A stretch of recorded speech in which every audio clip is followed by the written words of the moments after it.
আসসালামু আলাইকুম এভৰিৱান। মই মাছৰ ৰেচিপি লৈ আহিছোঁ, আহক দেখি লওঁ কেনেকৈ বনাওঁ। কাটলা মাছ 4 পিচ মাছ মই আগতে মছলা দি সানি লৈছোঁ।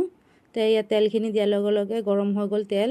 এতিয়া মই মাছখিনি দি দিছোঁ আৰু বাদ বাকী মাছ মই ফ্ৰিজতে থলোঁ। 4 পিচ মাছ মই কেনেকৈ বনাইছোঁ এতিয়া ৰেচিপিটো শ্বেয়াৰ কৰিছোঁ। আজি বেলেগ টাইপ বনাম মাছ। আৰু বন্ধুসকল, আপোনালোকৰ কি খবৰ? আশা কৰোঁ চবেই ভালে আছে, ময়ো ভালে আছোঁ। নতুনকৈ যোনে ভিডিঅ'টো চাই আছে আপোনালোকে ইউটিউবত যোনে ভিডিঅ'টো চাই আছে ছাবস্ক্ৰাইব কৰি যাব। বাদামখিনি আগত ভাজি লৈছোঁ দেখিছে।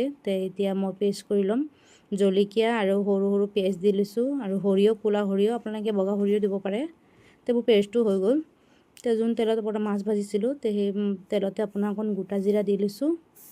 আকৌ এয়া পিঁয়াজ দি লৈছোঁ। পেষ্টটো অকণ ভাজি লৈ আছোঁ। পেষ্টটো ভাজা হৈ গ'ল। আদা নহৰু অকণ পেষ্ট দি লৈছোঁ। অকণ লৰাই দি আছোঁ।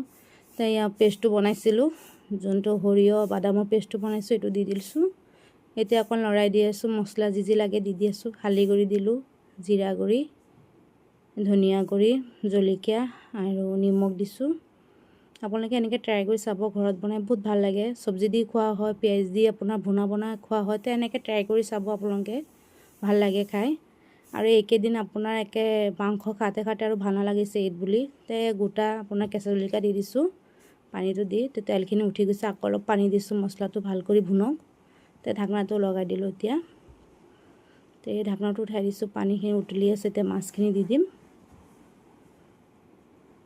মাছটো দিলোঁ। এতিয়া অকণ লৰাই লওঁ।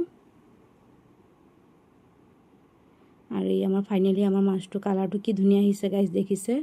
ধনিয়া দি দিছোঁ। এতিয়া অকণ লৰাই দিছোঁ। আপোনালোকে এনেকৈ ট্ৰাই কৰি চাব, ঘৰত বহুত ভাল লাগে খাই। আজি ভিডিঅ'টো ইমানখিনিয়ে। ভিডিঅ'টো ভাল লাগিলে লাইক কমেণ্ট শ্বেয়াৰ কৰি যাব। Bye bye.